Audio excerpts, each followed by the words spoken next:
فکر خاموش دلم رو تو پر آوازه کردی. آتش این عشق کهنه دیگه خاکستری بود.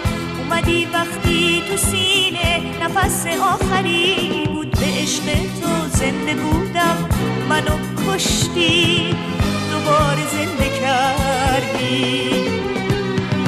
دوست داشتم دوستم داشتی منو کشتی، دوباره زنده کردی.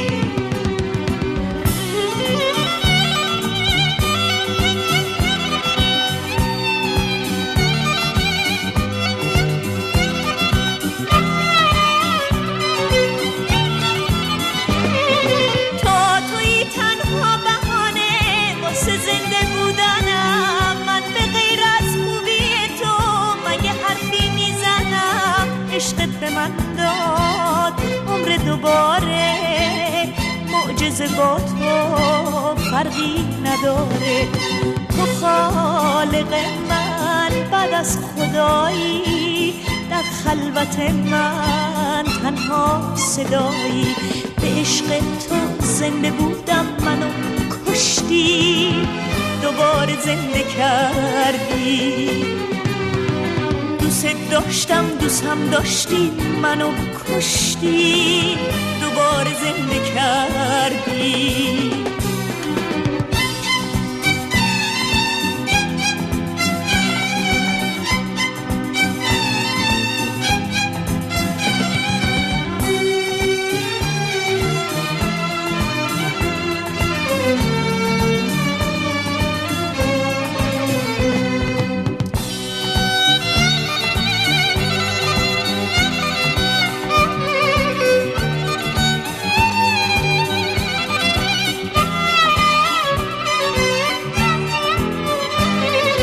رفته بود هرچی که داشتیم دیگه از خاطر من، کهنه شد اسم قشنگت میونه دفتر من.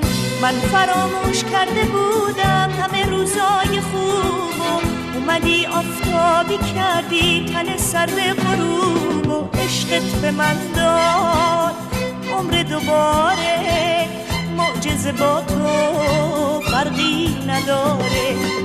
تو خالق من بعد از خدایی، در خلوت من تنها صدایی. به عشق تو زنده بودم منو کشتی، دوباره زنده کردی. دوست داشتم دوستم داشتی منو کشتی، دوباره زنده کردی.